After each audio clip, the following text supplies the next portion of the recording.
Alpha Condé, 1970, il faisait partie de l'agression. Il a été condamné par Sékou Touré à contumace. Feu Général Lansana Conté, il a été condamné ici, devant nous. Et c'est le plus rusé. Pourquoi il est rusé et méchant? Il a laissé les autres leaders ici. Il est parti aux États-Unis. Et donc, Dalin est resté, Jean-Marie Doré est resté, Fall est resté, si j'ai bonne mémoire. Oui, il était là. Sidia est resté. Mokhtar, le jeune. Mokhtar, il est resté. Lui, il est parti. Pourquoi il a fait? Il est très rusé. Il a fait pourquoi? Parce qu'il sait que s'il y a la justice, de près ou de loin, si ces hommes-là ont tiré, ces hommes ont tiré. Mais la loi condamne que lorsque tu conduis un mouvement et que tu n'arrives pas à contrôler le mouvement et que tes partisans se saisissent des armes de guerre et que tes partisans portent préjudice aux usagers, brûlent les véhicules et qu'il y ait des morts, tu en es responsable.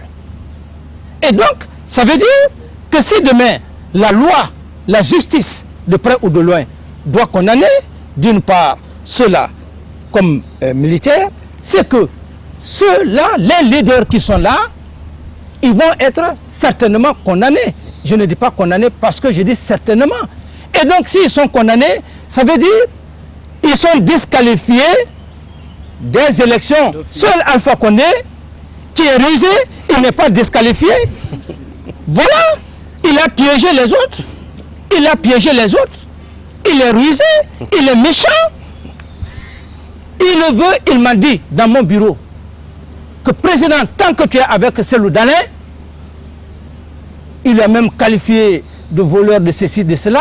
Il dit, tant que tu es avec lui, je ne viendrai plus dans ton bureau. Fall me l'a dit, sur l'honneur, dans le bureau du ministre de la Défense, que ton bonhomme, ton voleur est venu tomber dans ton filet. Ils m'ont fait la guerre à cause de Cellou Dalein ici.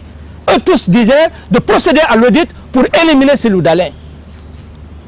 J'ai refusé parce que je suis très réfléchi. Je me suis dit que le système de Machiavel, en ce moment, comme maintenant on parle, on aurait dit que le capitaine Dadis a créé l'audit pour éliminer Cellou Dalein. En ce moment, eux, ils font face à moi. Donc je me suis refusé. Ici, la presse en a parlé. Le programme d'audit est en cours. Voilà, un autre événement vient tomber. Il laisse ses collègues. Pourquoi ne pas rester? Il reste aux États-Unis, aux Nations Unies, il est au Quai d'Orsay, il est à Bruxelles. Il laisse ses collègues ici. Tout ça pourquoi?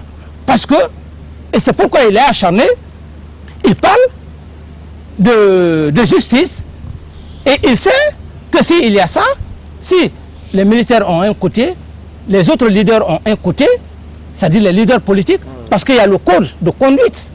Lorsqu'on organise une marche, si la marche est pacifique, et si la marche était pacifique, sans porter préjudice aux édifices, sans se saisir des guerres, sans brûlure, que ces hommes partent, même s'ils avaient défoncé le stade, marcher dans la pacificité, je crois que là aussi, c'était pardonnable.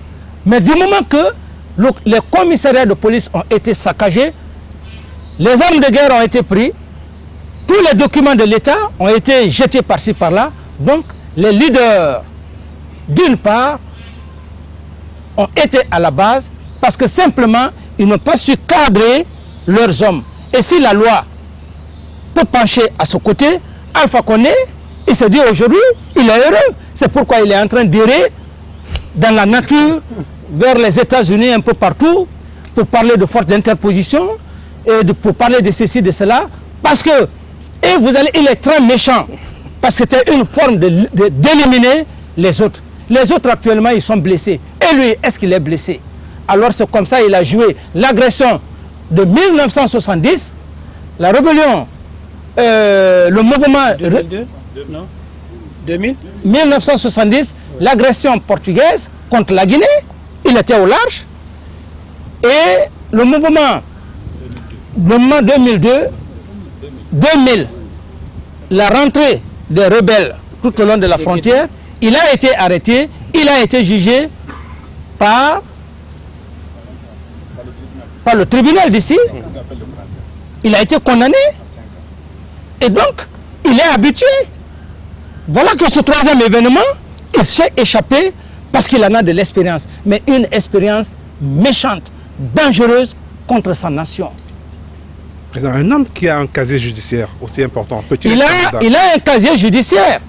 Il n'a pas eu l'amnistie. Il a été gracié. Mais il a été gracié. Oui. Nous sommes dans un régime d'exception. Nous sommes dans un régime d'exception parce que c'est un habitué de fait.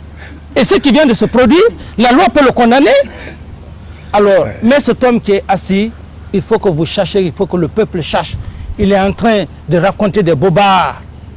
Il parle tantôt de forestier. Je suis forestier. C'est grâce aux forestiers que, que le mouvement rebelle a été combattu. Il y a ces valeurs. Ces valeurs, je les possède. Et tous les militaires en ont. Que tu sois maintenant. Ce n'est pas seulement les forestiers qui ont combattu tout au long des frontières. Les Peuls ont combattu. Les Malinqués ont combattu. Les Soussons ont combattu. Et donc, l'Afrique a ses valeurs. Alors, quand il a fait allusion à tous ces facteurs, mais est-ce que les éléments qu'il est en train de parler, tout ça, c'est moi qui les ai incorporés dans l'armée? Donc, c'est un homme qui a des faits habitués. C'est un habitué de faits. C'est un homme dangereux. Et voilà, aujourd'hui, ils sont dépistés. Il faut donc aller à l'extérieur, à l'Hexagone, aux États-Unis, fustiger l'image du CNDD. Et qu'est-ce qu'ils ont fait? C'était le système de Madagascar. C'est-à-dire, au moment où ils ont saccagé, les partisans ont saccagé les édifices, se saisir des armes de guerre. Pour eux, toute la population allait se soulever. Allait suivre. Allait suivre le mouvement. Il fallait quoi? Créer une insurrection? Une insurrection, la population se lève, et puis éventuellement peut-être aussi l'armée, et donc le départ du président, comme ils ont fait à Madagascar. Mais ils se sont levés, une bonne partie de la capitale, si ce n'est pas cette bretelle qui est restée, donc ils ont échoué complètement. Voilà le système machiavélique que ces leaders qui ont été piégés par leur patron Alpha Condé. Lorsqu'il a parlé, je ne l'ai jamais répondu. Oui. Un jour, il est même passé aux antennes. Il dit, le président Dadis, il est malade. Il m'a qualifié, il dit que je suis malade. Les gens m'ont demandé, j'ai dit non, laissez-le. Son âge, il est perturbé. Alors, c'est son fils qui est là. C'est nous qui avons véhiculé leur message à l'université. Alors donc, l'âge, j'ai dit laissez-le. Il a raison. Donc, il veut passer par tous les moyens, coûte que coûte, goutte que goutte. Si ce n'est pas le pouvoir, Alpha Condé ne sera jamais rassasié. Même si on fait une concession, vous dites à Alpha Condé d'être Premier ministre, il ne fera pas. Il ne le fera pas. 50 ans, il lutte à avoir le pouvoir. Donc il se dit que c'est sa dernière chance. Oui. 72 ans par rapport à cette génération. Alors, donc c'est pourquoi je ne l'écoute pas.